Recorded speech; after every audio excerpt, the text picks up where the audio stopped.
Hello, everybody. I am Beauty Babayagha on YouTube, Instagram, TikTok. I also have Blue Sky, Lemonade. I'm on Red Note. Who knows? Who knows what the future will hold with social media? But it's always the same profile name, Beauty Babayagha. Babayagha spelled Babayagha. But you can probably find it if you just type Beauty Baba. It'll pop up. My logo's a little yellow Power Rangers hat with two B's on it. If you see that, you know it's me. I am a Power Rangers theologian, self-proclaimed, and I make a lot of lore videos, and Power Rangers is my favorite fandom. And I'm hitting everybody in existence. Came to get it all, you see the writing on the wall. If I'm Naruto in the water, I'm Sasuke before the fall. Luffy after the hockey, I'm Zoro drinking the sake. Try to fight me, I get Brocky like we Spiros and Brawley. You gon' need the HMs, the TM. What's going on, everybody? Welcome back to another episode of BLERDKAST. I am joined by a legend herself. She doesn't even know it, but she's a legend. We're going to get into all that, but welcome back to another episode of BLERDKAST. We are in the middle of my RSP week. Since I'm premiering this episode during the week of RangerStop Pop, it's a whole week dedicated to nothing but Power Rangers, RangerStop Pop Atlanta, RangerStop Pop Orlando, and just everybody who attends and just all things Power Rangers. So I'm happy to bring on today's episode, Beauty Babayagha. Wonderful to be here. Thanks for having me. I wore my RangerStop Pop shirt from 2023. Yes, and the reason why I want to have you on is because not only you are so heavily committed to the Rangers of TikTok community, you are very knowledgeable within the lore of Power Rangers, but you attend RSP Atlanta very often. I've seen you there a couple of times. When you're there, you're cosplaying. You're just having so much fun and giving out so much positive energy. So in honor of the last RangerStop Pop, hopefully not the last RangerStop Pop ever, but I just want to have you on and just nerd out to something that brings not only me and you so much joy, but this entire community, and talk about one of my favorite conventions that came to Atlanta. I'm just curious to know, how did you get involved in Power Rangers? Where did it all begin for you? This was very recent. It was, well, I guess actually that'd be 9 years ago now. I'm so used to saying, oh, it's only been, 4 years. It's only been 5 years. That snowballs really fast. But I was working at Kroger in 2016. Oh, bless your heart. In the bakery deli department, which locally the bakery deli department is run by like a misogynist and a racist. And it's so awful. And I was kind of, skirting under their noticed lines there for a sec. So I lasted a little longer than most. And then inevitably I said something that was like, hey, don't bully that person. And they were like, you are evil. But it was not a great job. Lot of trash talk and backstabbing and just general, like, we're in high school drama level. I'm like, we're adults and we're just making cupcakes here, so can I slice some meat and make some cupcakes and we can just do our job? But anyway, I needed to decompress when I came home, so I got into the habit of watching this show, Lab Rats. I don't know if you're familiar with the Disney show Lab Rats. I don't know how I originally got into that, but I would just like binge it every day when I got home from work as like a decompression method. And then I got all the way through season 4 of that and was like, what do I do now? Right. And I ended up, my brother he's also an artist and he does a lot of two-dimensional stuff. He's very into monster designs and things. So he started watching Power Rangers because they always have the monster of the week is some combination, like it's a tire and a squirrel. And so he was really interested in, what parts you add, like what shoulder pads they have and like what their face design looks like and how you put that together and how you make a pun out of it. So he would watch it with the volume turned down to like 2. So you just hear like, and I'm like, what are they saying? So anytime I went to visit him, he would have Power Rangers on because he's just looking at the monsters and getting inspiration for whatever he's painting. So I remembered having watched Dino Charge at his house, the episode where Tyler thinks that he's with his friends, but they've been replaced by doppelgangers who are all in the costumes. And then he like goes off with them and they ambush him. And then the other guys show up and they have this whole like who's who fight. And I was like, that seemed like an interesting case of mistaken identity, like Disney goofy. I was like, it's the same thing as Lab Rats. It's like superheroes, kind of goofy, kind of campy. Mistaken identity is always a good thing. So I watched that episode and I was like, oh, that was actually really good with the volume turned up loud enough to hear what they're saying. So then I started watching Dino Charge and I just spiraled. I loved Dino Charge so much that I was like, okay, what else we got? And that was back when it was all on Netflix. So I watched Dino Charge and then I watched Ninja Steel and then I think I watched Time Force. I was just kind of like picking ones out based on like what is the theme of that season and what sounds interesting to me. And then I watched Ninja Storm and I kind of just like then of course eventually after I watched like 10 seasons I was like I got to go back to the beginning and watch Mighty Morphin, and then I've been kind of chronologically working my way through since then. And now I'm on Megaforce and I only have Megaforce and Samurai left, and then I will have seen it all. First of all, first thing, I'm sorry that you have some of the questionable seasons left. I'm gonna just leave it at that. But that's really amazing to come across somebody that's within my age range or like a little bit younger. I'm not sure how old you are. But the fact that you didn't start with Mighty Morphin and you started with like the newer current seasons and didn't work your way back, that's fascinating because a lot of people just start where they start and they don't look back. They don't see what has come before it, or they have their certain favorite era of Power Rangers since there are like 4 big eras of Power Rangers. So that's fascinating that like you got hooked with the newer seasons and then eventually was like, you know what, let's go back to the beginning. So that's really fascinating. What is it about Power Rangers as a whole that appeals to you? Team building and like being a good person. I'm in it for the characters. I love the costumes make it super fun. The fight scenes make it fun. The monsters are fun. The villains are always performing in a really great way. Like I love to see an actor get to be a villain and like really get into it.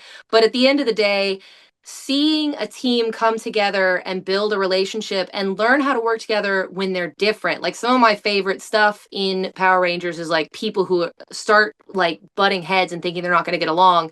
And then they have that arc where they learn like, oh, well, you're just different than me. And seeing a team find their rhythm all coming from like different walks of life.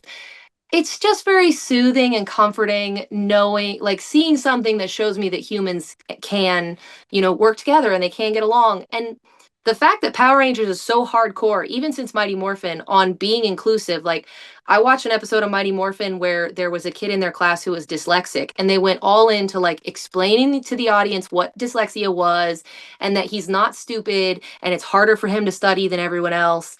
And just like seeing that inclusivity and then having them do this really wholesome plot arc. I mean, also on the subject of inclusivity, that the team always has at least 2 people of color, excluding Jungle Fury, because Jungle Fury messed up.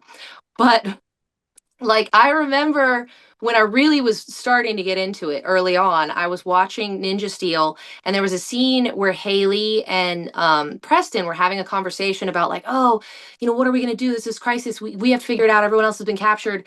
And it just dawned on me, like, this is a Black woman and an Asian man, and they're the only 2 people on screen. And they're having an important conversation about the plot of the episode and their main characters. And I was like, this is amazing. And that kind of like, ever since then, I was like, yeah, I love this. This is amazing. That's a really interesting take. Again, I did an interview with Keflock earlier today, and we talked about the diversity in Power Rangers as it pertains to us as being Black men in America. And we definitely had a different take on that, but we also agreed that the inclusivity and the diversity and the things that they did do were good for the times, but we also agreed that there could have been so much more that they could have done. The fact that it took them 30 years or 28 years to do 2 Black African-American team members on the same team, to have an LGBTQ character, to have deeper sibling relationships like they did in Dino Fury, female Red Ranger. They've alluded to SPD and Samurai, but they never had a full season where the leader of the team is a Red Ranger and she's a woman. Like, don't get me wrong, Time Force, Jen, She was Awesome. down the leader of that team, but she was pink. The Alien Rangers, Delphine, she was white, but she was hands Mhm. down the leader of that team. But Mhm. Power Rangers, Red Ranger's the leader. Yeah. Just being able to see that and see her carry a full season, the fact that it took 30 years, again, I appreciate it, but it still took a little too long, just in my opinion. But Yeah. with that said, I'm curious, like, do you see yourself well represented in Power Rangers with everything that you just mentioned? Well, I'm a tall, skinny white woman. I'm well represented in everything. Clothes are made for me. Ads are made for me. Characters are me. If I dress up like Wonder Woman, everyone's like, it's so perfect. And I'm like, it's some junk I got from Spirit Halloween and a crappy wig that's like plastic and shiny. It's not even a lace front. And I'm getting all this attention when there's 5 other Wonder Woman cosplayers that have better costumes than me at an event that I'm at. And I'm just like, it's not fair. Yes, I see myself represented in Power Rangers because I'm literally like second tier most represented person in America behind white guy. Yeah, the fact that like every Yellow Ranger after the first 2 has been like just a twiggy white woman, like so many just like women who look exactly like me. Pink Rangers, Yellow Rangers, like, yeah. So yes, I feel represented. I'm also queer, and I would love more queer representation in Power Rangers. I was so stoked when we finally got an openly gay ranger. And I mean, Izzy's one of my top favorite rangers of all times because that skirt rip, like, people were all up in it, like, oh, that's pandering. And I'm like, yeah, but isn't it nice to be pandered to for once? Like, Yes, to yes, yes. I don't mean to cut you off, but I'm so happy you brought that up. Like, I've never been more proud to be a fan of this series than when she ripped that skirt off and was like, I'm here, I'm queer, and I'm got a sword. Excuse my Japanese, but she's like, I got a sword, motherfucker. I was floored. And as a queer person myself, I'm like, I've been waiting. I've been waiting. We had all the issues and drama with David Yost and why he left the Mhm. show, the Yeah. controversy that he had, even years following him, and how he can't shake it. And they never address LGBT communities in Power Rangers until Dino Fury. And I'm just like, why did it take so long? Like, Mhm. why for this one particular thing? You've done so much and yet done so little at the same time. I don't understand it. Yeah, it's really interesting to see how deep these issues run of like racism, homophobia, sexism. The thing with the Red Ranger, the first time we had the female Red Ranger actually be the leader of the team is only 2 years ago now. Gosh, I can't believe time flies so quickly. But Right. also, on top of that, we've never had an Asian Red Ranger. You know what? Never. I bring that up a lot too. And then like, so Power Rangers Samurai, I go back and look at that a lot. I was like, that was the prime opportunity to have. You could have had a Japanese Red It Ranger. was, You could have had a mixed breed of half Japanese, half whatever else Ranger team to yeah. represent that. Because Power Rangers Samurai in itself was deemed too Japanese for Power Rangers, and they still did it in a great way. But they like it was like swing and a miss. Like they got Jaden Sheba, this tall, blonde hair, blue eyed white guy. And the last name, you could have changed the last name with the casting too. Like, Yeah, yeah, and I obviously, no disrespect, there are mixed race people and there are people who would have the last name Sheba and be white presenting. But as far as representation goes in media, I feel like you kind of got to stick to your more stereotypical guns in a certain sense. Like, if you're yes. going to have someone be Shiba and it's like the Shiba household and everything's very Japanese, that you should have that played by an Asian actor. Right. So we should have had two Japanese Red Rangers, one male, one female for Power Rangers Samurai, and we didn't get that. And that was just such a huge missed opportunity. And I love Shikandra. I don't know how you feel about the Sentai series, but Shikandra I absolutely loved and could not wait for that to become a Power Rangers series. And given what was going on with the Power Rangers community at the time, RPM had ended in I think 2008, 2009, and there was a 2 year Yeah. hiatus. And then all of a sudden, Nickelodeon comes up with Samurai, and I'm like, oh, this is going to be amazing. I never thought they would do this because, again, like I said, it's too Japanese. They literally have kanji on their helmets. That's something I never thought I would see outside of Zeo Ranger Gold. And even then, we didn't know at that time. But Yeah. swing and a miss. Oh my God, swing and a miss. I don't even know where to begin with that. But you were right. You are so right. I do like the Sentai. I'm not very well versed in the Sentai. I mostly the things that I know about it are from exploring it through Wikipedia links or from things that people have told me. I started watching it, but I've only watched Magi Ranger so far, and I have Magic a Rangers whole is a good one. list. Magi Magic Rangers, oh, fantastic. really good. It's so good. But the Sentai is a lot more mature and can be a lot more depressing. And the way my brain is wired, I have a really hard time processing out like stress or things that upset me.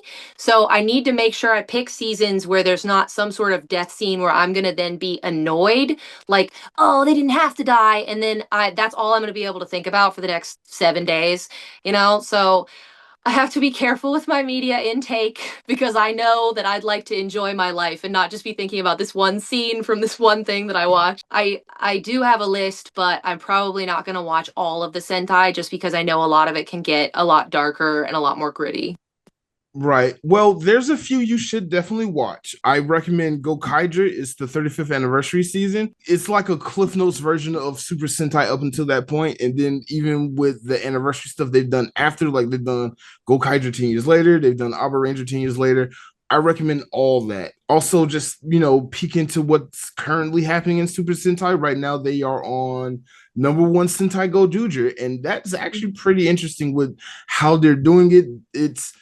It's clearly the 50th anniversary, even though it's the 49th Sentai, it's the 50th anniversary Super Sentai. So they're bringing in all the stop. They're bringing back past Rangers. They're bringing back past Megazords, past power sets. It's amazing. I'm having fun so far. Zenkaiger's a good one. Dawn Brothers good. Super Sentai is really so much fun, especially if you're comparing it to a Power Ranger season. That's such a rabbit hole. Like, I can't wait to see you go down on your. Dude, the episode of Magi Ranger, where the one of the Infurtia gods I had really bad subtitles on my thing. It was a bootleg version I did not intend to buy. I thought it was an actual DVD and then realized it was bootlegged later. My bad. One of the 10 gods betrays the other ones, the guy with the big fluffy head. Right. And I watched that episode. It was a 2-part episode, and I was like, I gotta go watch that Mystic Force episode. And I went back and watched it and did a little comparison in my review video. And it's just insane the amount of things that they changed and or cut. The most noticeable is Power Rangers is just horrified of the concept of death. It will not in any way allude to or represent death. And there were so many things in that episode of like they hit a guy with the train at one point while they're fighting him. And even in the Sentai, we know that guy's not dead. He's a god. They just did that to like get him out of the way so they could escape. But in Power Rangers, they went so far as to re-edit the scene and cut 2 things together. So he jumps out of the way and then the train goes by. And then they cut to a shot from a completely different scene where he's like flying. So you're like, yes, he's up in the air right now. And then they escape just so the audience doesn't have to know that he got hit by a train. And I'm like, but he's also a god in Power Rangers, and it's the same thing. Like, we would know that he's not dead, but you're just so horrified at the concept that that's like something that would obviously unalive a human being. So you are trying to avoid showing it because you're scared that you're going to like offend parents and get kicked off TV or something. Right. No, that's fascinating. Really, now that you mentioned it, like there are only really 2 times in Power Rangers where I even though they didn't directly mention death, they heavily alluded to, and that's obviously in Lost Galaxy when Kendrix sacrificed herself to save Cassie from the In Space team. And the real reason is that she left the show because she was either ill or pregnant. I can't remember. She had cancer. She had, I think it was leukemia, but she made a full recovery and then was able to come back for the crossover, in which they did not explain at all why she was the one in the crossover and not Corone. Right. Oh my God. Okay, we're gonna get there. But and then the other time was I think West in Time Force, where their season finale. I think he died at the end. I wasn't big in the Time Force at the time, but it was heavily alluded. He died in 2001. He doesn't die, but he was going to. So Alex dies in the beginning. And Right. again, they don't say dead. They don't say death. They don't say kill. It's maybe like 2 or 3 times across the whole 30 years that they say that. But like Alex gets blown up and Jen is going on her whole revenge thing for him and then has her conflicting feelings about Wes, who is far and away the better man. Um, but then at the end, Wes tricks them into going back to the future and stays behind to fight the whole army himself. And so he's rewritten history so that he dies in that battle alone, but it fixes the year 3001 because he's like Right. succeeds. So Right. he and Eric are both kind of like borderline. There's a whole scene where like it's basically a death scene with Eric where Eric gets like hurt really bad and he and Wes resolve their differences and Eric gives him his morpher and then he goes out with both morphers and like that season finale made me cry. They're going so hard like these are the guys in the future and they're worried about him and here he is in the past. He's got both the morphers. It's just him against all these monsters and they're like playing on your heartstrings like Wes is just gonna fix it for everyone else by sacrificing his life. But then they go back and they save him and they change the timeline again.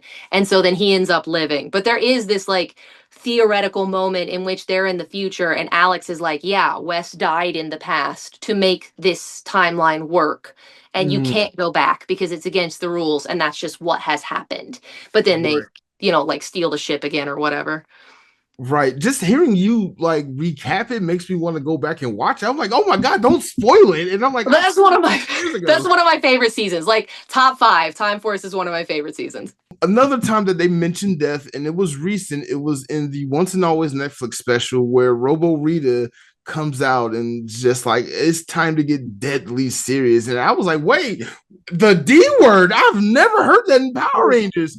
And They then they say killed. kill in Once and Always, and I think they say death. And I think they do it more than once. Like that is the most so many people were shook after that came out because Right. we're not used to it. Like I think Rita says like I'm going to kill you to Billy or something right before she like literally destroys Trini on an atomic Right. level. And then they have like I think Zach says it when he and Billy are arguing about how to tell men. Zach is like, well, how are we going to tell her that Rita killed her mom or whatever? So that was like a whole new level of dark, but it really felt like it was kind of a memorial to Tui Trang Right. because I think they were like willing to get more serious about it because it reflects reality. Like that Right. actress has actually passed, and so they wanted to do it right, and I do think they did nail it.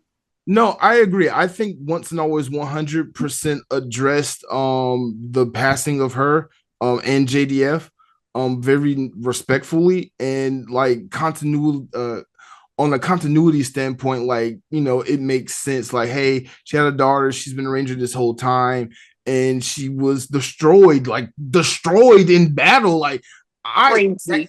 yeah, I watched that like at 4 in the morning. I was so excited to watch it when it came out. And like the first 5 minutes, I'm like, oh no, what did you do? Oh, No, Saber-tooth tiger, no. And it was amazing. But that like was I didn't crazy. think they would do it. I didn't think they would do it. Yeah, well, honestly, though, I was so proud of them for going there because I was worried that they were going to recast a different actress, which Mm, I mean, obviously, the show must go on. right. Production companies are companies. They need to make money. If you don't have access to an actor, you do need to recast them. But at a certain level, it felt like that would have been disrespectful. And that it's a show of respect to the actress to lay the character to rest and to pass the baton on to her daughter. So I thought that was a way better way to do it and to handle the situation. No, I agree. I wish Disney would take hint with that with Black Panther, but different series will that's a conversation for another day. But with Yeah. all that said, again, you create content on TikTok. You are known to be a lore historian for the series, and like you said in the pre-show, you walk this gray line, but like everybody knows you online Mhm. for how detailed and how accurate you are with your lore dumps and the head canon stuff and trying to have things make sense. So I have a really fun question to ask you that we did ask in your honor last night that created a really great segment. So I really want to have this with you. With all of Power Rangers, what is the lore or the unanswered plot points that keep you up at night. Like I'll give you an example. The one I gave was in Megaforce or Super Megaforce, where Jake is like, "Hey, I went from black to green. What's the deal?" And Ghost says like, "There's a simple explanation for that," and we never get a simple explanation for that. No. So I just want to ask you, throughout the 30 years of Power Rangers, what are the unanswered questions and lures that go unanswered that keep you up at night? Oh, there are things that frustrate me, like the fact that they alluded to Demetria being Divatox's twin sister and then And never never capitalize that off of that. Oh my god, never yeah. just poof. And there were things like, it would keep me up at night leading up to Cosmic Fury, the fear of like 2025 is SPD and we're in 2023 and there are no aliens living on the planet other than ones who are like in hiding or known to their friends only. Like aliens are Right. not public figures, even though human beings are aware of the existence of aliens because, Rita Repulsa is an alien and that was like global news, obviously, when she invades California. But, we see even in 2001, Trip has to hide his gym because he's not accepted or like well known in society. And we have all this addressing like racism with, Eric wanting to blow him up just because he has a head gym. And I really appreciated that they at least put the effort in to let the audience know that they were aware of that plot hole. Having Billy mention like refugees from planets that have been destroyed in the war have been moved to New Tech City. And there's an established, like, the city there is half aliens, half humans. And I was like, okay, well, I can pretend that fixes everything. It was pretty good. But it's like, that's so last minute. Like, if you had spent a couple years building up to that, it would have made so much more sense instead of just jumping in last minute and being like, we fixed it. No. But things that keep me up at night, I mean, having just made that video about Alpha, what happened to Alpha 5? Why don't they tell us?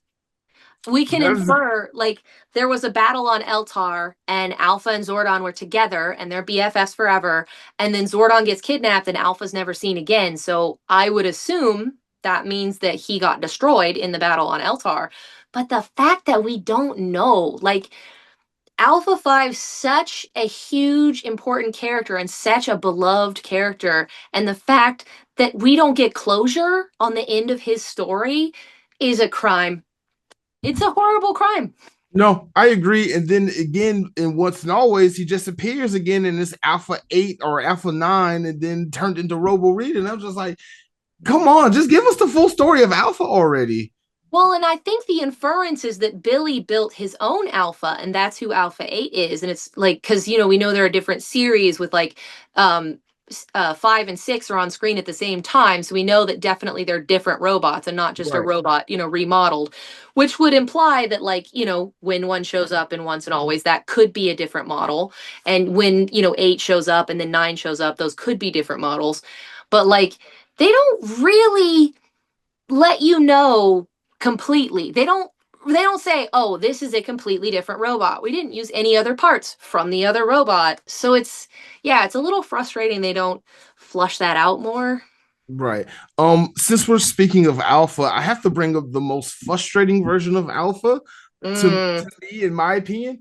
And if you know, I'm going in space with Alpha 6 and that terrible, horrible, horrific New York accent that they gave him. And I was just like, no, you can stop doing this at any moment and I'll be happy. Mm-hmm. Yeah, that accent's in Turbo though, and then conveniently at the end of Turbo, his voice modulator is damaged. So for the first two Right, episodes right. of In Space, he's like garbly-gook, and then Andros fixes it, and then magically, with his voice box being fixed, he has a new personality.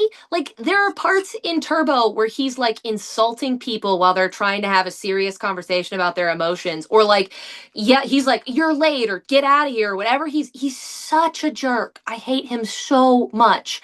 And his voice is annoying. And Yes. then he comes in space. I'm like, why the personality change? Like, he's suddenly acting so much more like Alpha 5, being so much more helpful and loving, maybe on a slightly more timid scale, and, less of that sort of like aspiring to be human level of character trope that Alpha 5 adheres to, but more just like a nice little helpful robot. And we have no idea why. Like, why did this robot who was like, yo, yo, yo, shut up, Rangers? And then suddenly he's like, ow, ow, how can I help you? I'm like, what happened? No, that's weird. That is so weird. Oh my god, that is so weird. You just brought back angry flashbacks from when I was 10. I'm trying to figure this out.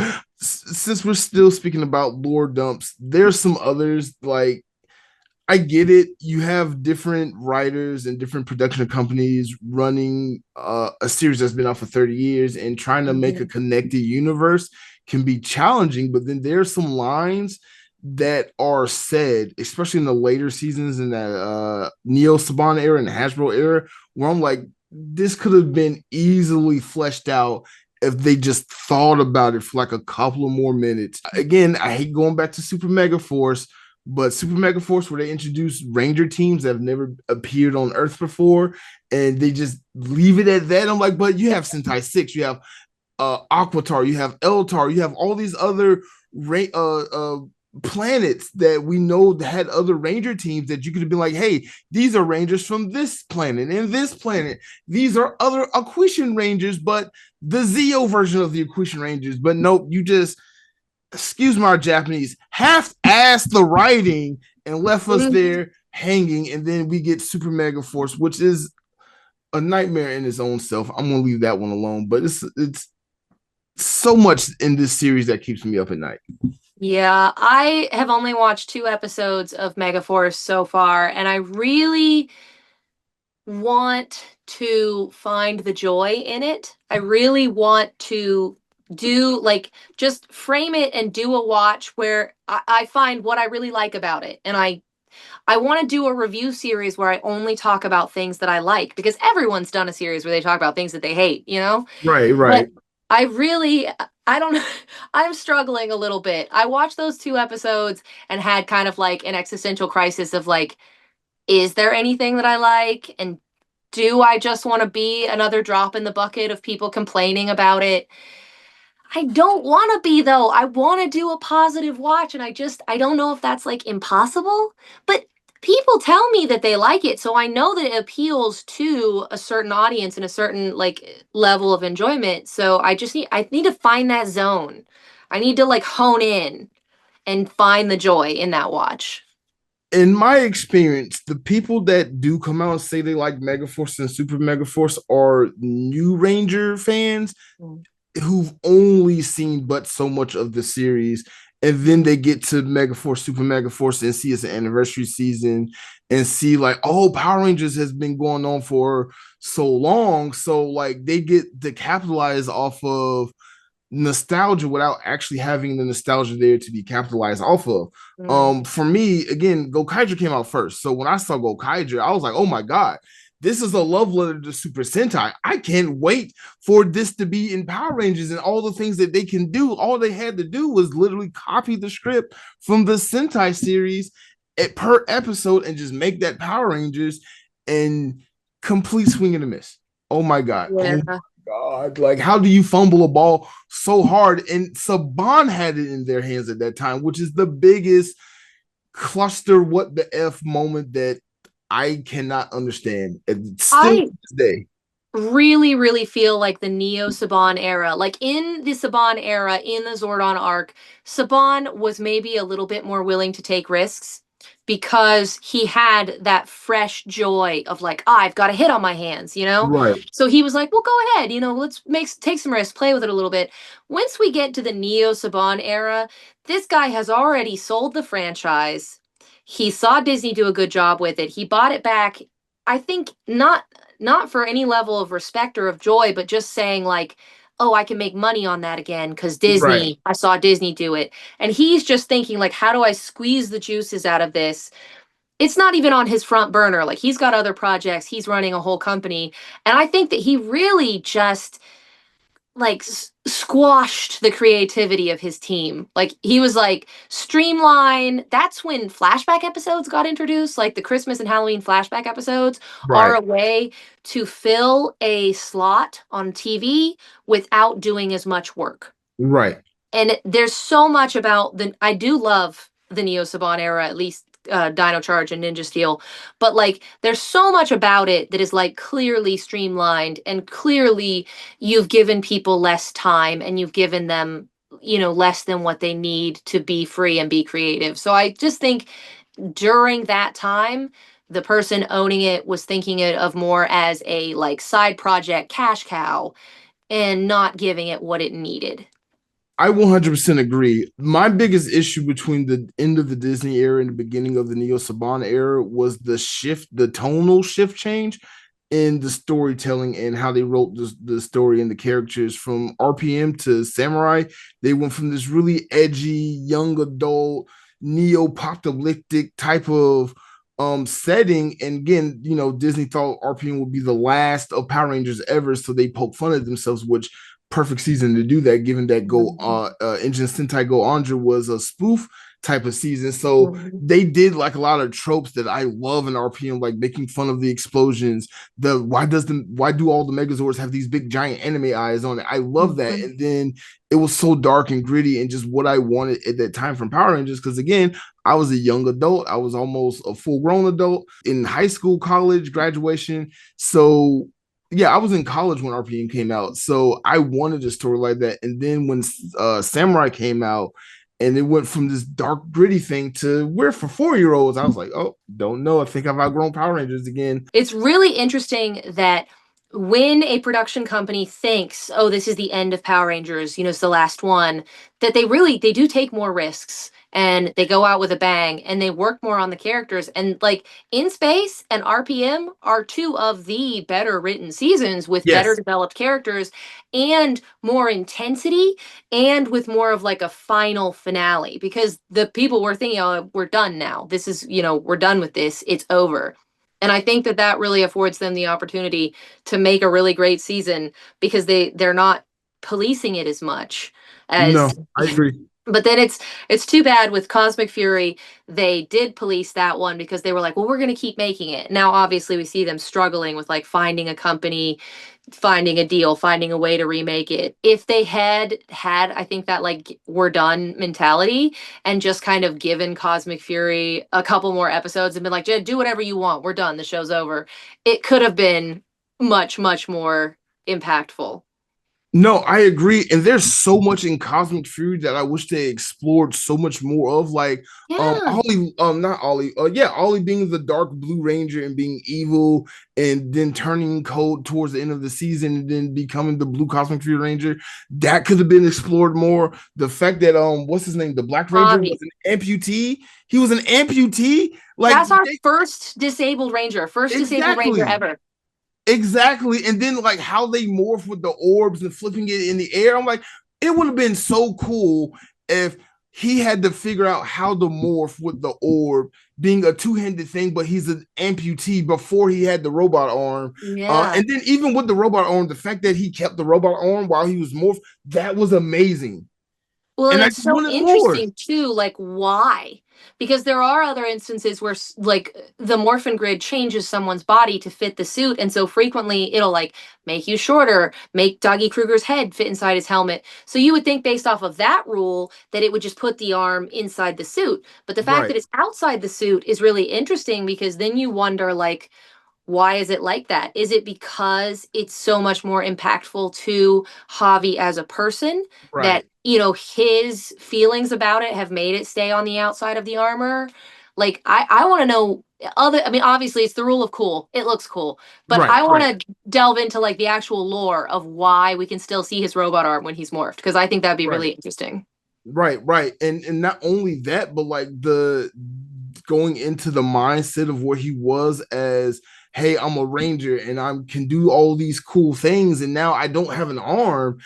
Just psychologically having to deal with that would have been a cool character development arc that we could have explored if we had like maybe 20 episodes. Even if they did Super Cosmic Fury, which I hate the super season concept that Neo Saban brought up, but even if we had gotten that, I would have been happy because at least we had gotten more from this team. I absolutely hate the fact that they just destroyed the Cosmic Fury Zords left and right. Well, and they never really even had any screen time. They were like, Zords, no Zords. But I feel bad because I know that Chance Perez put a lot of energy and work into trying to do it justice and like respecting the fact that like I'm going to be an amputee. This is the first disabled ranger, and I want to do a really good job with the emotions of dealing with that, especially as like he's a musician and how do you learn to play music again? And they gave him half an episode to do it. Right. Half an That's episode. oh, Not that's even- nothing. It's like 15 minutes. And they at least they addressed like the psychological impact instead of just brushing over it completely. But Right. I really think that he deserved at least a full episode, maybe two. Cosmic Fury, I really love Cosmic Fury, but it did get short stick. And it like if they had given that 22 episodes like they did for a lot of the other seasons, it could have been so much better. Like spending just a little bit more time on some of these things would have made them so much better. No, I agree. I agree. And I'm going to end the Power Ranger talk on this note. How they defeated Lord Zed with the power of friendship and talk no jutsu, just swing and a miss. I'm sorry. Swing and a miss. I wasn't like, how are you the dark morphing master? And like, they just talk to you and then you talk yourself into a trap. Like, dumb. Oh my God. Just Doctor Strange Okay, Mamu all over again.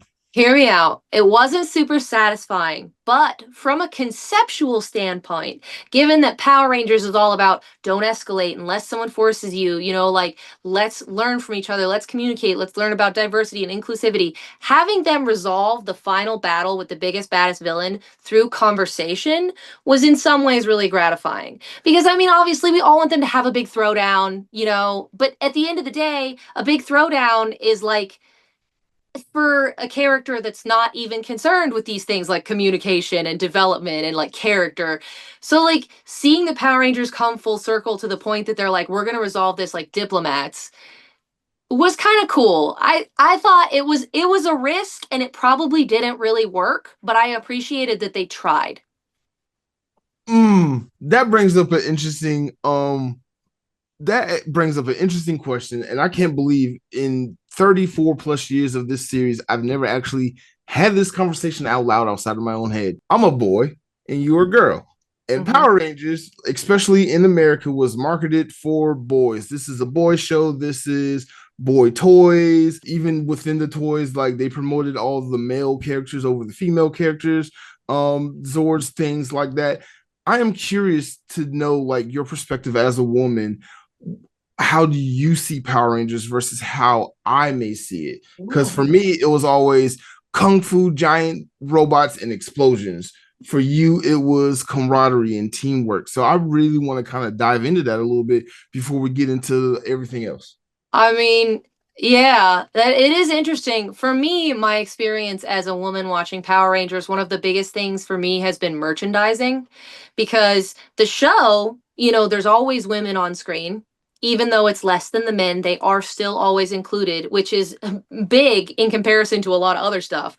But then Right. when it comes down to merchandising, like I can't find jewelry. I've been working so hard to build up a Power Rangers jewelry collection. I have like these on right now. It's Yes. really difficult to find Power Rangers jewelry. Shirts are all like men's shirts. I can't find dresses. I can't find skirts. The toys, it's hard to find toy versions of the female characters because they made more toys of the male characters.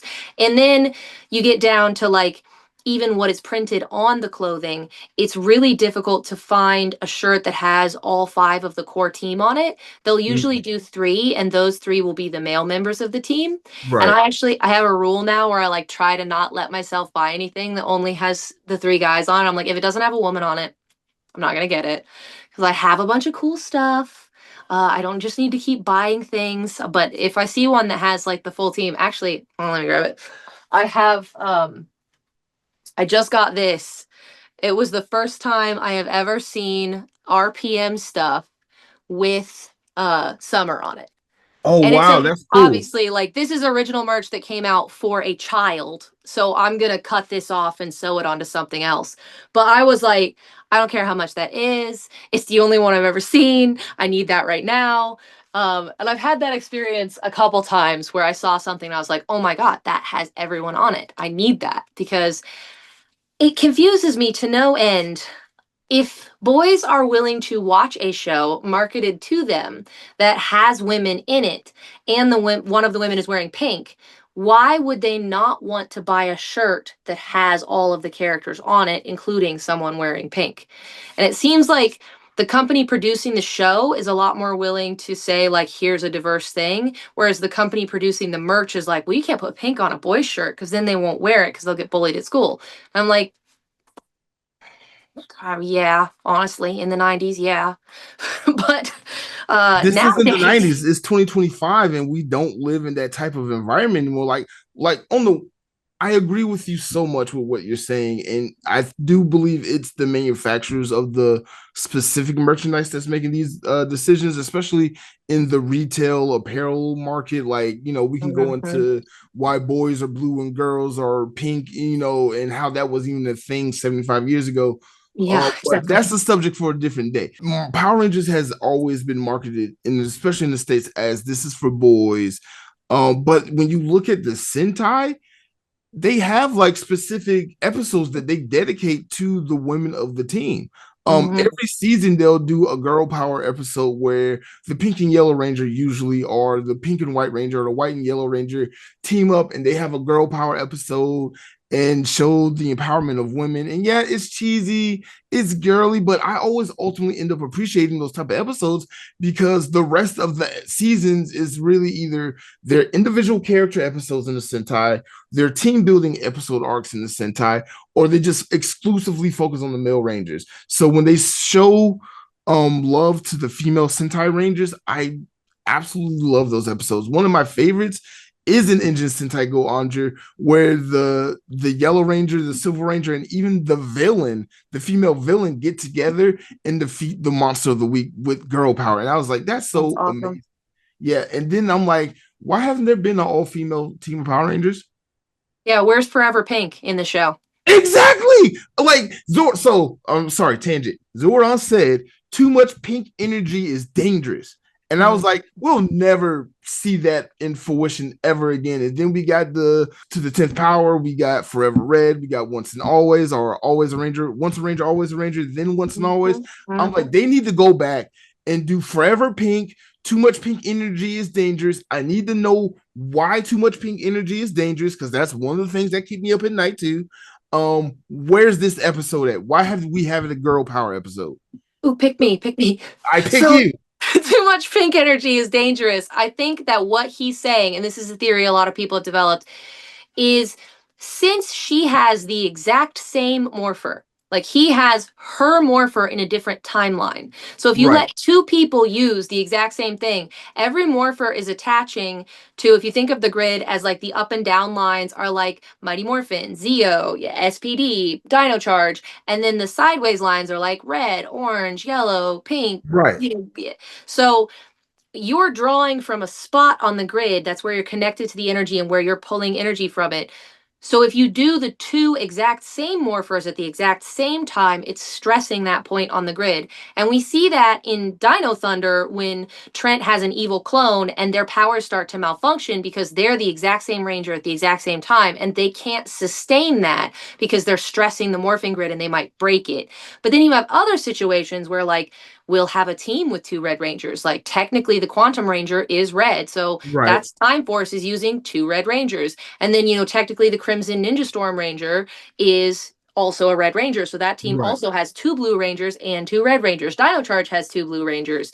And so if they're different power sets, they're close to each other on the grid, but not in the exact same spot. So I think what Zordon is essentially retconned, as what he's saying, is like you can't do the same two at the same time because it will break the grid.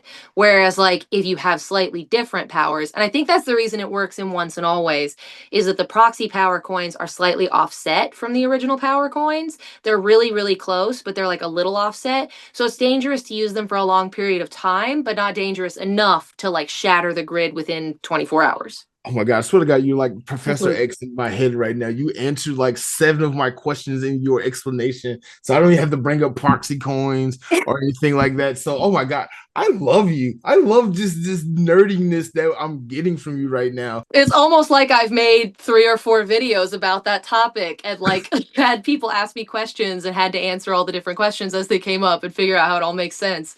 Right. But since you brought up the morphing grid, you were the first content creator I've seen to compare the morphing grid and actually put it out like that, where you have the different seasons and how they access the power of the morphing grid with their morphers versus the color spectrum. And like I was so enamored with that series that you did, and like I was commenting left and right and left and right.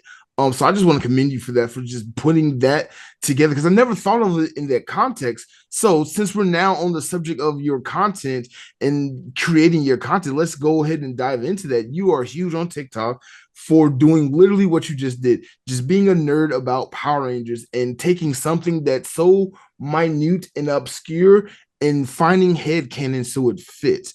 Mhm. How do you approach creating your content, and what has creating this content, especially in the Power Ranger community, done for you? Real quick before I get into that, I would love to give a shout out to the original creator who let me know that Morphin Grid was like, it's actually a grid, it's the crossing lines. Because I didn't think of that on my own. I saw someone make a video and I was like, Okay. but I don't remember who it was. So, Okay. smart person who understands that grid means grid. Thank you. I don't remember who you are. I know it's someone I'm friends with too. Anyway, moving on from that. So the way that I approach making my content, it is partially things that keep me up at night. I have made videos before. Well, I made one recently about what villain has killed the most Power Rangers. Mm, And that one was very much like, I just can't stop thinking about this. So let's catalog all of it and make a list and figure it out. And there you go. And then other times it's like, what are things you can make lists out of? What are comparisons you can make that would be fun or interesting? Like the alpha thing, I was like, there have been a bunch of alphas, and I could do a deep dive into all the different alphas. And then I love TikTok, and I'm I've RIP TikTok. Eventually we'll lose it, I'm sure. Who knows how much longer we're going to have it. Having the community on there, because TikTok is how I got involved in the Power Rangers community. I was one of right. those people that got on TikTok in 2020 because of COVID. And I had been making Power Rangers content to post on my Instagram, and like one of my friends would comment on it and be like, "Oh my god, Lightspeed Rescue was the season that I watched when I was in middle school." And I'd be like, "Oh, cool, one person gets my joke." And then I reposted one of those to TikTok and it blew up, and there were people like who know what I'm talking about. And I was like, okay, so there are people who know things about this show. And so I started posting more and more. And probably the first year that I was on TikTok, actually meeting other creators who made content solely about Power Rangers was so cool. But I felt like, they were the cool kids and I was just like kind of getting involved. I haven't even seen all the seasons. And then finally going to some conventions. My first convention was 2022. PMC, Paramorphicon, Mm. and actually meeting some of those people and like getting their phone number, getting their Snapchat, they follow me back. Now, like being able to have actual conversations with people who actually like I can reference, oh, in Dino Thunder, Trent had evil Trent. And you're not like, what are you talking about? You totally know what I'm saying, and I don't have to go into it more. That's so amazing. It's because, like, no one that I know in my life is a Power Rangers nerd at the level that I am. My mother has watched a few seasons with me, and she dresses up and she goes to cons, and she's like really into it and likes a couple seasons, but she's only seen 5 seasons. And then, Right. I actually I'm such a huge deep dive over descriptive nerd that I've sort of like I just throw information at my friends, and that whenever a friend retains an information, I'm always so proud of them. I said something recently to my friend Hannah about like a yellow ranger, and she was like, "Oh, is that the one that's not actually from Africa but she was just living in Africa?" And I was like, "Oh my god, you know a thing about a yellow ranger. I That's not who I'm talking about, but I can't believe you remember that." She's like, "Yeah, no, they're like kids, and they meet her in Africa." I was like, "Tanya, yes, we don't know if she was born there, or if she was just living there because her parents are traveling." But yeah, so I've given some of my friends rudimentary knowledge to the point that I could like talk at them and they would understand what I'm saying. But having that community, having people I can actually have serious in-depth intellectual discussions with, who can like question me or give me new information or have an alternate theory that I may or may not be like, "Oh, that's better than the thing that I said."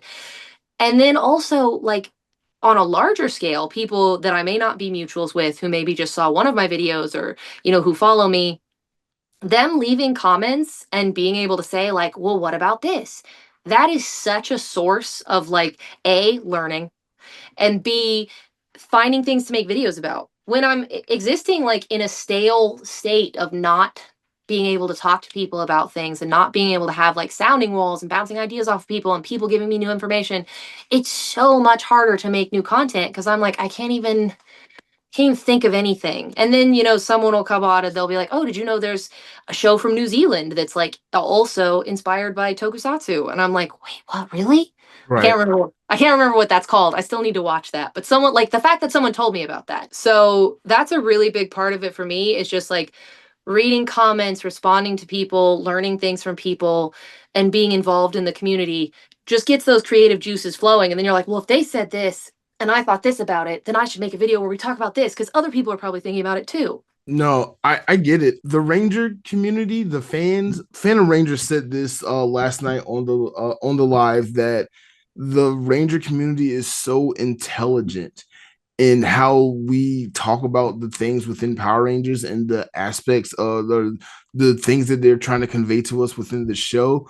And having conversations with other fans. And again, he just worshipped the ground you walked on and has still nothing but nice things to say about you. He is such a sweetheart. He's like But my number one hype man.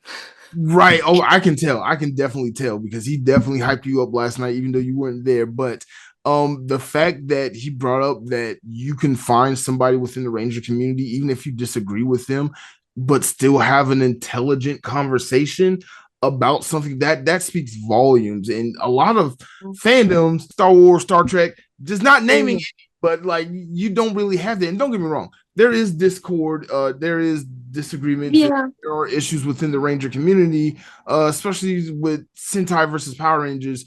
I don't get it. I like both equally, if like one more than the other, yes, but I love them both. I don't understand why you would hate the Japanese version over the American version when we need Yeah. the Japanese version to get the American version. But outside of that one thing, the Ranger community is amazing. Well, also, Super Sentai and Power Rangers have a good relationship. It's not Mhm. like you're picking a side between two feuding celebrities. They like each other. Right. They work together. So, like, what are we even? And I would say 60% of the fans like both, you know? Yes. That one's always been a really weird one to me. I think the Sentai fans feel disrespected. And I'm like, but I'm not. I don't. I always mention the Sentai. I always talk about like, oh, this is the Sentai that it came from. And I make so many videos where I explain that Power Rangers comes from Super Sentai because I think it's really interesting. But yeah, I do find a lot of people in the Rangers community are really focused on details and have like really cleverly tried to figure out plot holes and things that don't make sense and come up with headcanon to make it work. And we'll tell you all about that in great detail. Clearly, they're not just rambling, they're not someone who's like angrily typing and dropping words or misspelling things and then not proofreading. They're like, okay, here's my essay. I'm like, Yes. oh, that's really cool. We do. I mean, obviously, every fan has toxic people. I've blocked a couple people. I've interacted with some toxic people. But almost at the end of the day, I feel like those guys are just like a random person who's only watched one season and is just toxic as a person. Right. The ones who are like they've watched a bunch of seasons and would call themselves like a huge Power Rangers fan, more are interested in conversation. Just like me. That's what I'm here for. I just want to make friends with people, have interesting conversations, and just love the show that we love. Right. I agree. I agree so much. Since you brought it up, I will be remiss if I don't talk about this because this has kind of been the driving force behind my channel, especially the Ranger stuff that I cover. Aisha and Tanya meet in Africa as kids and then magically get reverted to adulthood. Like, I have so many questions about that. First of all, like, were they cousins? Were they just ancestors? Was Tanya like, did Tanya get taken to the future and kidnapped against her will? Did Tanya's parents just magically come from Africa and learn English? Like is Aisha still in Africa, like helping animals? So many. And then if she is, where did she go get to SPA for once and always? I choose you. How much time do we have? We have all the time in the world. I have nothing else to do today. Okay. So I got this. The Zeo quest, where every ranger goes back in time to find an ancestor, which allows them to go on a morality journey wherein they are rewarded with a Zeo crystal. Okay, so the first one to go back is Rocky. He meets his grandpa in Mexico. You know, that makes sense. Rocky DeSantos. Right. Uh, so we would think every preceding journey, every preceding quest would follow that pattern. And to a certain degree, they do.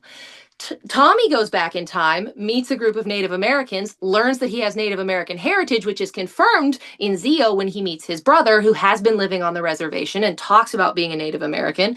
So those are clearly his ancestors.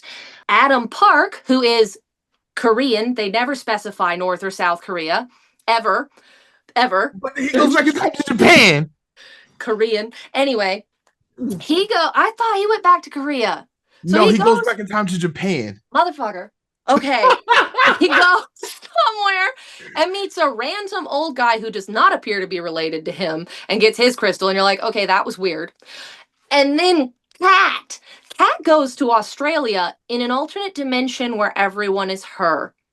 And okay, so she gets picked up in a car by, current teenage age actress like Catherine Sutherland, who is playing not Catherine Hillard. She's not playing Catherine Hillard. She's just a random Australian woman who picks up Kat and is like, oh, I'll give you a ride to the Zeo Crystal. They meet an old woman on the street who's also played by Catherine Sutherland, who claims not to know the woman in the Jeep, but she's like, I need your help. And the other one's like, I won't take you to the Zeo Crystal if you get out of the car and help this old woman. And then they like make eye contact and they're like, wink, morality test. And then she's like, I'm going to help the old woman, gets out, goes. The old woman gives her the Zeo Crystal as a reward for making the right choice. And that is so many steps away from what happens to Rocky. Rocky meets an ancestor, proves himself to be moral, and is rewarded with a crystal. Kat goes into an alternate dimension that's on freaking LSD and does a morality thing that gives her a reward. But it's like, is this to me, her thing feels like it was created by the Zeo energy just as a test. Like those aren't even real people. That's not even a real place. That's just a test. But clearly Rocky is in the past because he like talks to the guy and he's like, oh, that's my grandpa's name, that must be my grandpa. And you're like, these things are so far apart. So there is a little wiggle room for what happens to Tanya doesn't make sense and still makes so much more sense than what happens to Kat. But so all of them except Kat have traveled back in time. So when Tanya goes to Africa, you're like, okay, so we're saying that the Black woman has ancestry in Africa, except it's modern times. All of them have traveled 10 years into the past when Lord, what's Rita's dad's name? Oh my God. He has a big square head. I know who you're talking about. Master Vile. So when Master Vile uses the Orb of Doom to change time, he reverses the Earth. They show it spinning backwards. And then we have the conflict here. They're creating their own plot holes where we see everyone shrink to 10 years younger in the exact same geographical location, which is weird because if you actually turn time back 10 years, they would go to where they were 10 years ago, which is a missed opportunity because having a montage of like Kat getting an airplane back to Angel Grove from Australia and Tommy like having to catch a cab, he's like going there like trying to get a ride. And then like, Rocky and Adam are coming from Stone Canyon. They're 10 years old and they're like, we gotta get it. We're on the bus, that would have been hilarious. But Billy actually mentions that not only the people have regressed 10 years, but that the physical location has as well, because they're trying to find their way back to the command center. And Tommy's like, are we going in the right direction? And Billy says, I don't know. It's really hard to tell where we are because everything looks so different. I don't remember what it looked like 10 years ago. And you're like, okay, so the buildings have changed too, not just the people. Right. So they're currently, if the show was in the 95, they're in 85 and they're 10 years old or however old they are. So where Aisha goes is in the same year. It's 10 years in the past in Africa, and there are no relatives of hers there. There's an old woman and there's Tanya, and I don't think she and Tanya are related at all. I mean, their last names are Campbell and Sloan, and they never like give them any connection. It's just, and even when they meet, she's like, this is just a girl that I've met. And they're like besties. And so when time goes back to the way that it's supposed to be and they respin the earth 10 years back into the future, Tanya may be in Angel Grove, but she's not being forced to age forward. Like she's not an 8-year-old in the body of an 18-year-old. She's actually just going back to how she was before Master Vile reversed time.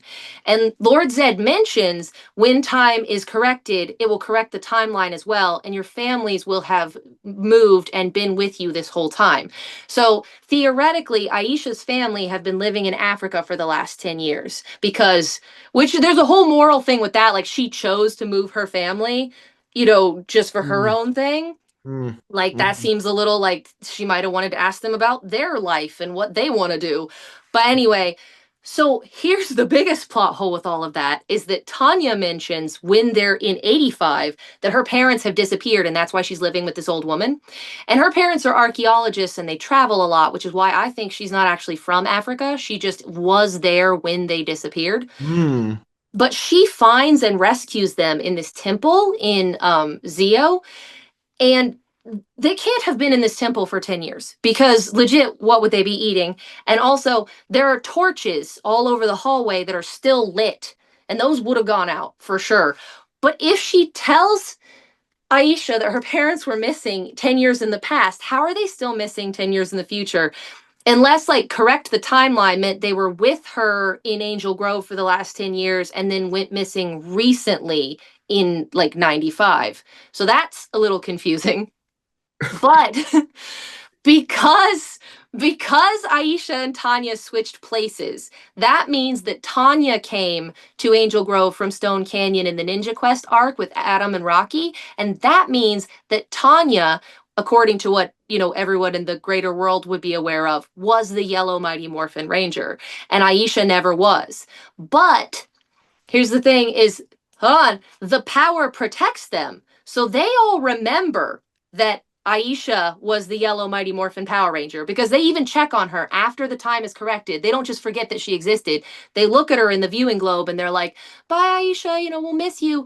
So they still have all of their memories of everything they did with her. And she still has all of her memories of being a Power Ranger because she even says to Zordon, with my memories of being a Power Ranger and this, job I've had at the vet, I'll be able to help the animals. So she knows that she's not going to forget and just be like, I've been in Africa for 10 years. So that means not that anyone knows the Power Rangers' identities, but like all the Power Rangers still remember she was a Ranger. So she's been living in Africa, probably running some huge crazy vet place that she built. Like she's a queen, and I'm sure she got this whole organization like founded and like did all this crazy shit. I'd love to see just a mini series about that, like her accomplishments as an amazing, vet. But she's with Adam when they're in SPA. So if Right. Adam is remembered as a Ranger and known by multiple Ranger teams and gets a job offer from SPA and they say, we'd like to have more people, we're just starting up, we need more employees, he would be like, I know somebody who's really reliable and trustworthy and has the stuff to be a Ranger. She's living in Africa right now. So he could go get Aisha and have her recruited into SPA. And it would make sense because while no one else remembers that, he still remembers her. I'm done now. There's still some plot holes, but that's how much I got it figured out. Mm. And I'm going to bring up one of those plot holes just to throw a wrench in your well executed diagnosis of that headcanon. But since you brought it up, there's one major plot hole from that convenient explanation you gave that makes no sense still to this day. And that's Billy and his Zeo Crystal giving his Zeo Crystal to Tanya, which she already had one from when she came back from Africa anyway, and then becoming the Yellow Zeo Ranger. Does that mean that Billy was supposed to be the Yellow Zeo Ranger? I don't even remember Billy going back in time and finding his Zeo Crystal. So I think that was more of a spiritual thing. Like they're all like, Billy's been here longer, he should get the yellow crystal. But we already saw that crystal attach itself to Tanya. When Right. Aisha hands it to her, she goes like whoop whoop, like she's Right. yellow, like that's her crystal. And even when they are standing on the ground before they find the power chamber, lights appear either above or around all of them, and hers is yellow, and Billy doesn't have one. So that Right. crystal is already attached to her, and I think it's more of a like respect thing where everybody's like, but Billy, and Billy's like, she can have mine, but it's like it's already hers. He's just saying like, you don't have to give that to me and leave, because we only have 5. But again, that brings up the question: what was Billy's Zeo crystal? Because I don't remember him at the end of the Alien Ranger arc, or even in season 3 of MMPR, going to get a Oh Zeo no, crystal because he there was are an only adult. 5. Yeah, There are there was only only 5. He 5. doesn't go. And So I think that they say like he can't go because he's an adult and like the portals are only for kids or something, but I might be misremembering that. But I there are only think 5 that's what it went. crystals. So I'm like, what Zeo crystal did you even have to give away? I'm so confused. And None. He had none. I'm so confused in season 4, episode 1 of Power Rangers Zeo. Like, what are you talking about? What are you talking about, Billy? I So think yeah, they just said that for the audience. They were like, the audience is going to be like, what about Billy? So they wanted to be like, well, what about Billy? And he says, don't worry about me. and here I I'm am just 30 years later, still trying to figure it out because it makes no sense. Well, it is literally one of the most confusing and plot hole riddled plot lines in the entire history of the series. Like the Zeo quest in Alien Rangers and the switching of Aisha to Tanya haunts people. No, I think one that is even bigger than that is the switch between the Zeo powers and the Turbo powers. Because if the Zeo Oh, powers are like, ever growing and get more powerful every day, the more you use it, then why even switch to Turbo? Because the Turbo powers clearly weren't it. mm-hmm. And they By the end of had that series. legitimate explanations built into the script that got cut and thrown on the cutting room floor. And all we have is that one scene, which has one of my favorite lines, where Tanya's like, "They're just ordinary cars," and Zordon like backhands her with his words. He's like, "No, Tanya, they're extraordinary cars." And you're like, "Okay, Zordon, chill. Like, you don't embarrass her." But then he says like, you need these to activate the ghost pirate ship and get to the island. So I think the inference is that that specific set of powers would enable them to get to the location of oh, what's his name, the awesome lava puppet. Yeah, I know you're talking about. I know you're talking about. Starts with M. It does start with an M, but it's just some puppet copy of, I think, Master Vile or It's something. Dark Spectre because There you go. There they you go. reused the Dark puppet Spectre. for Dark Spectre, but Yeah. he's somebody different. And that actually has brought up an interesting theory that I've heard somewhere, is that Master Vile, or not Master, still thinking about Master Vile, is that Dark Spectre is um actually a like spiritual entity that takes over the body of the most powerful creature in the universe. And so the creature he takes over is the same species as that other guy from the Turbo movie, and Mm. that's why they look so much alike but are completely different entities, because he's actually like possessing a powerful body to take physical form. I thought that was a really cool theory. Makes the reuse of the puppet make a lot more sense. Right. But they do that a lot throughout the series, as a whole. Not only within Power Rangers, but was it Forever Red? They bring in the Big Bag Beetleborgs, because But they they just repainted them. right. They remade them, but again, as a kid, I was like, that's weird because I know that's Big Bad Beetleborgs and they're not connected in any way. But I'm like, that's also awesome. On the production standpoint, they just had the suits lying around. Big Bad Beetleborgs had ended years ago. So it's like, let's just reuse the suits. Let's just do it. And then they Yeah. go back and reuse different monster suits. Like even in Cosmic Fury, they're reusing like monster suits from Sentai series that they never aired.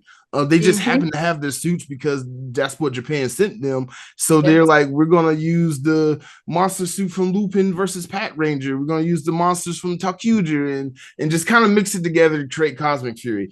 Yeah. In one way, which was super dope and cool, and the other way, super lame and sad. I still to this day, those Cosmic Fury suits do not sit well in my stomach. Every time I think about it, just like, nope, well, nope, It's that wasn't it. It's really interesting because the main issue is the muscle pieces and the Yes, way that you see under them around the arm. Even right. if they had made that a coherent piece where the muscle bit is sewn in under the same piece of fabric and it has like, it's a single piece of fabric here, but it still has that muscle shape, but you just can't see that seam. That glaring seam is not visually appealing at all. Right. And Right. I don't like big fake muscles.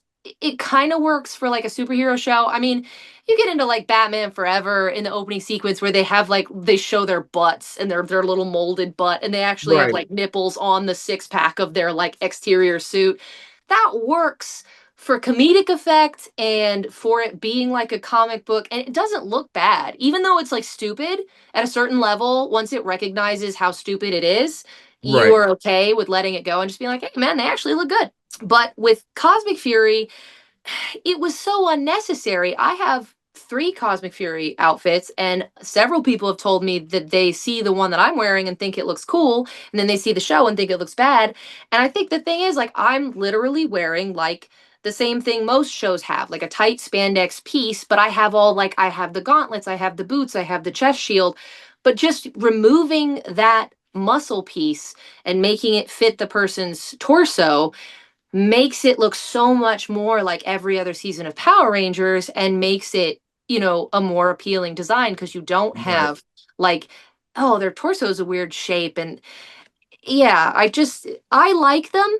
I like them a lot, but I do clearly see the problem and I don't really know what the motivation was behind doing the muscle piece. That would be something worth investigating. Just if we can hunt down the designer, the artist that came up with the concepts of those suits, I have a million questions for them. Yeah. If you're out there and you're watching this, please, you have an open invitation to come on BLERDKAST, so we can address these issues about your design choices in the Cosmic Fury suits because those are some very controversial design choices you made. They Mm. are. But before we go, I would be remiss if I don't bring up the fact that not only you attend RSP, and you know you go a lot because I see you there every year, but you Every year. also cosplay. And if I'm not mistaken, last year you had a big moment with one of your Cosmic Tree cosplays and one of the Power Ranger cast members. So let's talk about that. What was that moment like for you? How did you like? What was your first RangerStop and Pop like? And what are you expecting from this year? With it being the last year. Well, first of all, Ranger Stop and Pop is my favorite Power Rangers con. Some of my best memories are from that one. I feel like more so than the one in Florida, people are kind of in a party headset in Atlanta, Georgia. I don't know, something's in the air. But everybody's just like we're all together and we're chilling. That the place in Orlando, they always host it in that place that has like the outdoor cabins, which are really nice. It's a beautiful hotel, but it kind of puts a wrench in hangouts because people will cluster to different areas. Like there's people by the pool, there's people by this little, you know, outdoor fire pit, there's some people in one of the rooms. And so you don't usually find one central location where everyone is hanging out. Whereas I've found oftentimes with Atlanta usually being in one hotel, and you know not being PMC or whatever where all the people attending are in like six different hotels, you know, it's a smaller convention, so everyone's in the same place. And often if you go to the hotel bar or the place with the couches, pretty much everyone is there, so Right. it allows you to have really big group hangouts with 30 or 40 Power Rangers content creators and cosplayers, and it is delightful. Some of the best times I've ever had have been at that convention. So I'm like really bummed that they're not going to do it anymore. But I do go every year, or I have, you know, I've only been going to conventions since 2022. So I went in at least 2023 and 2024 every year for 2 years. Yeah, right. I'm like really grumpy too because I only got into Power Rangers recently and I only started going to conventions recently, and it does feel like everything I love is killed by me loving it. Like, oh, Power Rangers is my favorite show. Now it's not happening anymore. Last season, oh, you know, this is my favorite convention. Last one, 2025. Oh, I just finally started going to conventions and now they're probably not going to happen anymore. Like, I feel cursed. Anyway, sorry I killed conventions with my curse. My bad. And I cosplay at every convention I go to because, you know, it's fun to make videos in a cosplay, But to go somewhere and see people know what your cosplay is and want to talk to you about it is exactly as much fun as talking to someone about obscure Power Rangers facts and having them know what you're talking about. Like having Mm. someone recognize your cosplay is such a great feeling of they're excited and you're excited. You both like this same thing that you're nerding out about. I have a really bad habit of always taking like 4 cosplays to a 3-day event. I think the most I ever took was 6. No, no, I did that because I'm like, that's normal. Like I do Dragon Con and MomoCon every year, and those are like 4 or 5 day cons. People bring a day cosplay and a night cosplay, and I'm just used to that. So the fact that you brought 4 cosplays to a 3-day con, I think you didn't bring enough. Oh, okay. That makes me feel a little better. Usually everyone else has like 2. They wear one Friday, one Saturday, and then Sunday they just wear comfy clothes because you're kind of burnt out on Sunday. Whereas I'm like, I gotta go change my clothes again. So No, the yeah. people I go with, the people who I see, they don't be cosplaying. They be cos living. Like I said, they have a morning cosplay, an evening cosplay, a night cosplay, a cosplay for if it's hot, cosplay for if it's cold. During the same convention, it's Georgia. Weather changes like a dime. Like they have a cosplay for when it rains, a cosplay for a specific thing that one comment somebody might make, and then they'll run and change and then make the joke and then go back and change again. The fact that you think you didn't bring enough cosplay tickles me on the inside because no, you need more. You always need Okay. cosplay. You always Well, need. I'm flaking out this year. I always like run myself ragged going up to the room and changing a million times. So I think I'm only going to bring 3 this year. We'll see. See what happens. But be Um, smart with it. Like you can do like casual ranger cosplays and stuff like that. Well, I've seen you do some, so those are good. I On love top those. of like the full suits and things like that.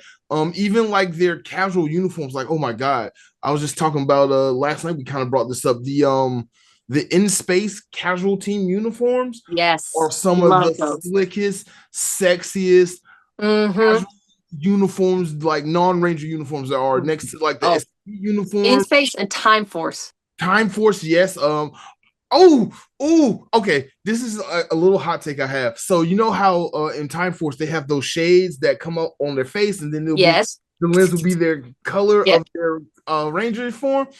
And then in Jungle Fury, they morph with shades, and I'm like, I hate that so much.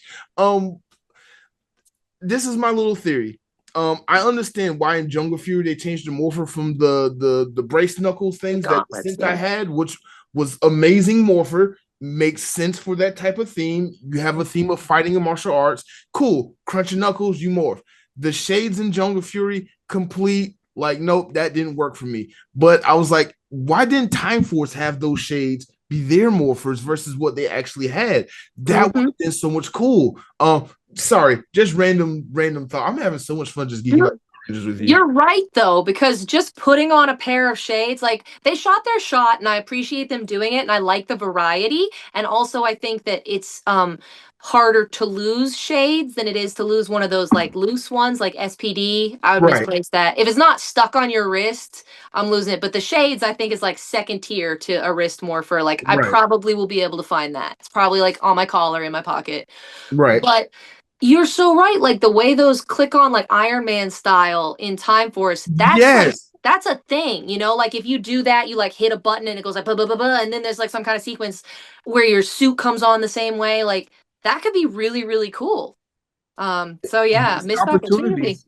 Missed opportunities, Yeah. but it just irks me so much every time I watch Jungle Fury and they pull out those shades and like Jungle Beast Spirit Unleashed, and I'm like, no, just crack your knuckles. That's all you had to do is crack your knuckles. They're on your uniform when you morph. Yeah, because Why? you can't change it from the Japanese footage. And that's so confusing as an audience member that is not in the know about Sentai. Like when I first watched that and didn't know, like I knew Sentai existed, but I didn't know that those were the morphers in the Sentai. And I was Right, like, why do they have orange highlights on their wrist that go down their knuckles? Like what is happening? And then they never explain or address it. Oh, I just thought of something that keeps me up at night. Lightspeed Rescue, speaking of never explain or address it, okay. in Lightspeed Rescue, Dana is an EMT. That's human. Chad works at like SeaWorld. That's water. Kelsey is a rock climber. That's Earth. Um, uh, his name starts with a C.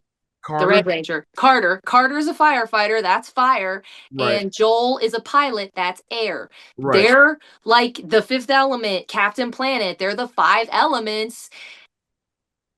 And they never, no one ever says. And like, I was like, okay, is that why he picked them? Because he handpicked them. Did he want to pick five elements to have like a balanced team? And like, it's Mm, every single intro episode, they show them with their elements. Every time they show these guys, they're interacting with their elements. The amount that Chad is in water, the amount of times that Kelsey goes rock climbing. Like, I was so certain that at the end of that season, there would be a part where they met something they couldn't overcome, and some wise old guy with a beard came up and was like, use your element powers together, you are stronger, you know. And they would Captain Planet out, and they never did. That never ever ever happened. And even with Ryan, like metal as an element in like the seven elements in China, metal is one of them, like that right. still makes sense, like he can be an additional element and be metal. Missed So yeah, opportunity. Missed opportunities. But no, you're right. You're absolutely right. Oh my God, that's a new headcanon that's gonna keep me up at night. I Um, wanted them to use that for something or to have there be a reason for it. And just never. mm. Nothing comes of that. And I don't know why. I need to talk to the people who wrote that and say, why did you do this? Oh my When, God. was Mm. there a plan to, like, there was a plan and it fell through? Or you just wanted there to be a theme that was kind of unspoken so that it would kind of mesh better?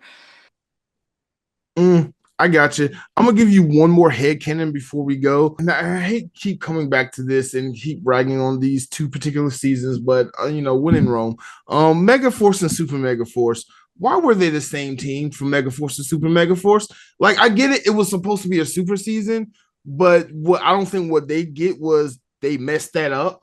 With it being an anniversary season with Super Mega Force, and that they had like it would have been easier for them to edit the Sentai footage if they had them these two separate teams versus the same team. Because then we get to the Power Rangers legendary battle, and then we got teams of Rangers that's missing people because they're in a walk-up cameo. And like, there's no explanation for why we're missing a Red Ranger for two teams, but then we got the Green Ranger right here, and then the White Ranger's off somewhere else. Like, oh my God, why was Mega Force and Super Mega Force the same team? And then you add Orion when you get to Super Mega. I'm sorry, that about to You have my get head explode. into you have so many situations with using a Super Sentai crossover episode and having different characters who have either passed away or who passed the power or who shared the power in like different shows. And then when you have an adapted crossover from Sentai, you can get into so many issues like that. Like even as simple as in the crossover, the dinosaur crossover in Beast Morphers, where Jason shows back up and all the dino teams come back. They don't have Trent and they don't have Tommy, and that's because both of those people are dead. Right. Um, but Right. so like, and I don't even actually know if that one included any Sentai footage. I feel like a lot of that was original, filmed in America, but still, like, yeah, with Super Mega Force, that guy from the Sentai who has like the rainbow thing and the cape and the white suit, he's there, right? Right. Like, there's so much of like In Space and Turbo being there at the same time. And if they'd put a tiny amount of time into talking about that, it could have been really cool. Like if they Right. had talked about like maybe, you know, the In Space Rangers are there, and then the Turbo Rangers are actually Justin and the Robo Rangers. You know, like Thank that you. that would be really cool to see the Robo Rangers come back. And yeah, there's other things we can kind of like make it make sense to a certain degree. But even Tommy being the Green Ranger, like, you know, people want him to be the Green Ranger, but those Right. powers are so destroyed. And I feel Right. like it would have made more sense for him to be the White Ranger to a certain extent. Like, I've like somehow to me that feels less finalized, which is weird because they both get destroyed the same way. Someone destroys the coins. No, I But get that. Even though it's weird that the Dragon Zord is still in the Bay and Angel Grove, just waiting to be summoned, but there's no power set it's to so summon it sad. until they introduced the Master Morpher, which was after the legendary battle. That was in Ninja Steel and Dimensions in Danger. So I Mhm. get why they couldn't bring it up during the Super Mega Force big 199 battle thing. But oh my god, again, missed opportunities. I'm Yeah. sure if they had a chance to go back and rectify things, they would, but they can't. Just no comment. There's so much stuff from just that era of Power Rangers that keeps me up at night. But Yeah. I don't want to keep you on for so long. We can probably Okay. spend the rest of the day just talking about Power Rangers. Oh yeah, I could for hours. Just then there's always more to talk about. I mean, you can talk about Yes, the Sentai, you can talk about the merchandise, you can talk about the actors, you can talk about the production companies, and then you have the full 30 years worth of shows. You can talk right, about the comic books, you can talk about continuity, you can talk about the movies. Like there's so much to discuss when talking about right. Power Rangers. I could literally do like a 24-hour marathon. Granted, I would probably like lose my voice and be like, "Okay, we got to stop now." But what if we did a 24-hour Power Ranger marathon, but we involve other Ranger content creators? And we do it like a PBS 24-hour marathon where they're trying to raise money to keep the Ooh, BBC sitcoms in America. We could do that something would like be that. fun. That would be dope. I would totally do that. You could Uh, also do like people call in and call out at different times so that people yeah, don't have to stay for 24 hours. You could have like the host be different people. So like the host could do like 6 hours and then pass it on to somebody else so that you don't have to be there the whole time. right. But 6 hours pontificating about Power Rangers. I can do it, but I will need a break. But I mean, what? again, hypotheticals. We can talk about this in the future. Maybe we can do this to save RangerStop and Pop Atlanta. Do like a 24-hour marathon of Ranger Yeah. content creators, and I we try to mean, save money, raise money to save i- the con or something. is it a money issue or is it a time issue? Because I wasn't sure if it was that it was just too time consuming with like Mm. personal life stuff. So Uh, I'm so happy you brought that up because that question was answered last night in our live with Steve Newport. Because Steve Newport and Chris Dunn, they work directly with the convention themselves. They were able to provide a little bit more insight behind why this is the last Ranger Stop and Pop. And to sum it all up, for I'm gonna make sure everybody go back and just watch it. Is towards the end. But long story short, Nakia Burris and Karen Ashley, they are tired. They I are I tired. They get have it. families. They run other businesses. They do other conventions. They are dead tired. And it's not that RSP hasn't been profitable and it hasn't been growing, because it has. It has been those things. But with you have the ending of the series at the time, because this was before they came back and said we're going to reboot everything. Mhm. You had the ending of the series with the 30th anniversary of Power Rangers, Once and Always, and then Cosmic Fury. The fact that Karen Ashley and Nakia Ruiz, they own the convention, so they run the convention. They get all the volunteers, they hire the staff, they organize all the Rangers guests and non-Ranger guests that show up.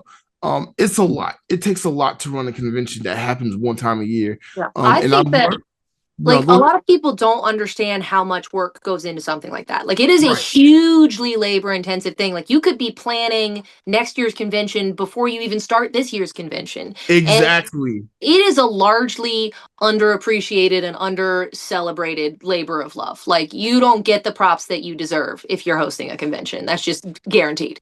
No, I agree. And as I'm because so I cover press for a lot of conventions in the Atlanta area, MomoCon, DragonCon, Ranger Stop and Pop, AWA, more recently BlerdCon.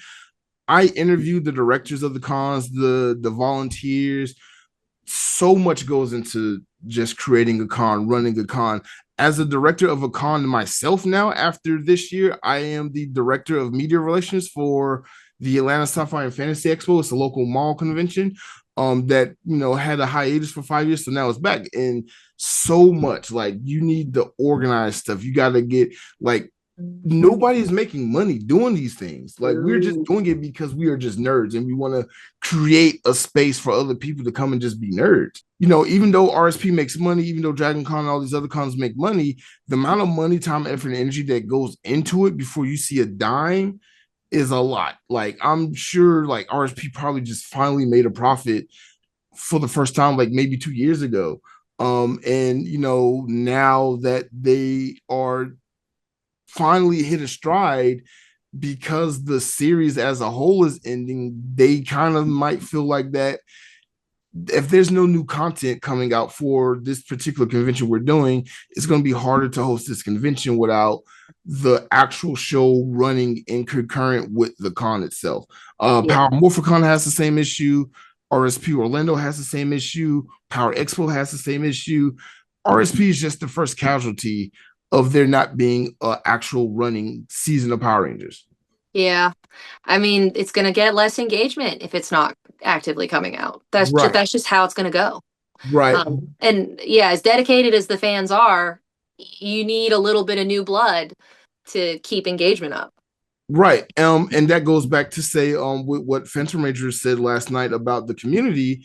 As long as the community is alive that supports Power Rangers, we can continue the legacy within us. We don't have to wait for a production company to come out with a new movie or a new series or a new show, an animation, live action, or even a comic book for that matter. We are the fans of this series. We can take the reins. We know and love these characters just like how the actors know and love the characters.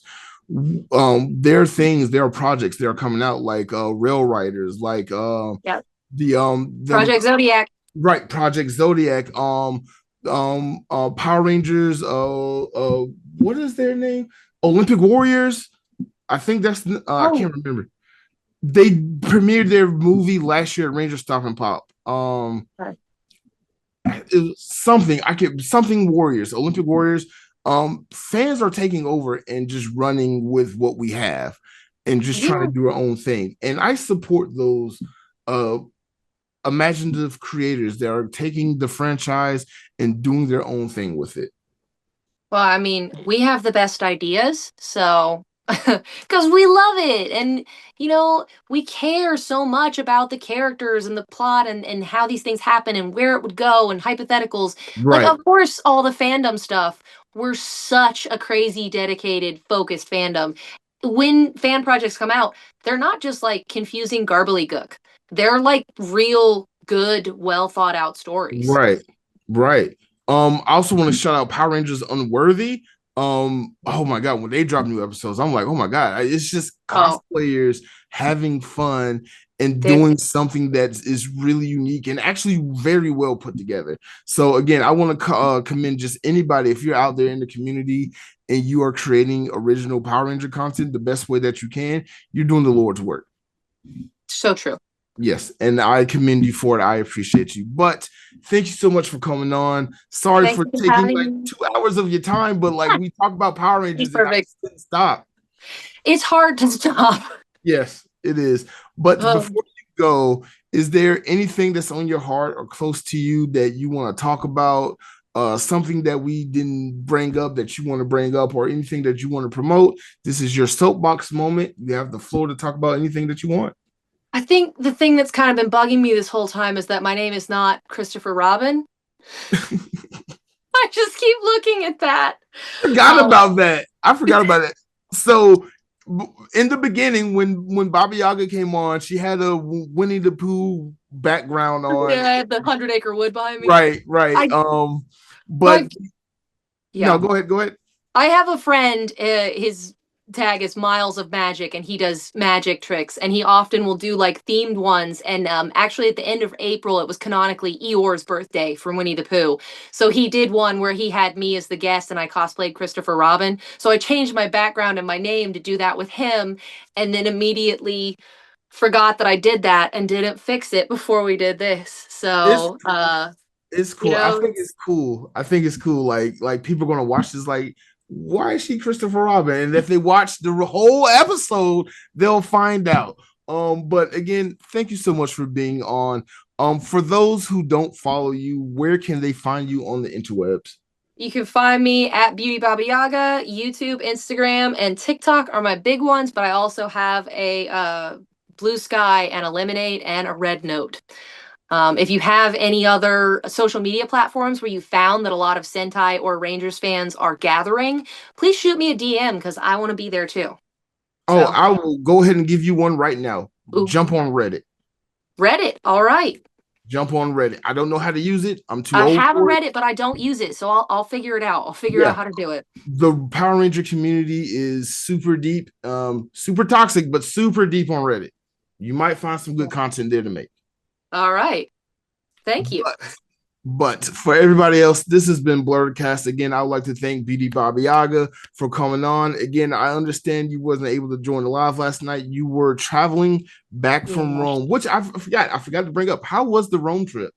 Oh, it was amazing. It was like the most real vacation my family's ever taken. I went with my parents. My father won a trip through his work for 5 days in Rome, and then we got them to change our ticket, and we paid the difference and stayed for 5 other days and went up to Tuscany and like went to Pompeii. It was crazy. I felt like a middle class person. Like I think I've been climbing over the years. I was like Yeah. lower class, and I think I'm like upper lower class now. And that like the work kind of paying for half of it. We were like, this is bougie. Is this what middle class people feel like? Hey, It's I'm like, not gonna lie, being upper lower class is probably the best class to be at because like you hit that stride and then like everything's so brand new, like oh my god, this is what normal Americans feel. Ooh. oh yeah, like a new car. I mean, I Right, don't have a new right. car, but we each have a car. Like it's not like I'm sharing someone's car. I have my own car. Like and say, what's Hey, next? I'm gonna get a house with a staircase in it or something. oh my god, if you get a spiral staircase, that's the Diddy living right there. You've made Any staircase that doesn't lead down to a basement that is flooded, you are middle class. Like, oh my god. I'm gonna have you on as much as you allow me. I will create okay. episodes for us to just geek out because you are one cool person. Like I know you've been cool, but like sitting here geeking out with you, I've been cracking up the entire time. Oh Thank my you. god, I was supposed I'm to end having this a very show. good time. I'll happily come on again. This has been fun. Thank you I for will having me. definitely have you on again with a bunch of other Ranger content creators, and we'll just geek out the Power Rangers because I think this lore thing of what keeps us up at night is something we need to explore a little bit more It of. is. So by all means, if you want to go create a TikTok video about this whole experience and go down that little rabbit hole, by all means, just tag me in it so I can support it and share it too. But I'm gonna go ahead and let you go. For everybody, this has been Blerdcast. Thank you guys for watching. Come out with new episodes every Saturday. But for this week, for RSP week, I'm coming out with episodes every day with a different guest, different aspect of Ranger culture we're going to cover, and I cannot wait for everyone to see it. If you like, you can support the channel by becoming a channel member for as low as $2 a month to receive early access to videos like this, as well as exclusive content and member only content and so much more. And you can also listen to Blerdkast and watch Blerdography everywhere on the internet, YouTube, Facebook, Instagram. You listen to Blerdkast on Spotify, Google Music, Apple Music, everywhere you listen to your podcast. Oh my God, I can't believe that was the first time I did that whole take and didn't really mess up. Oh, I got through it. Thank y'all. This has been Blerdkast and I'm out.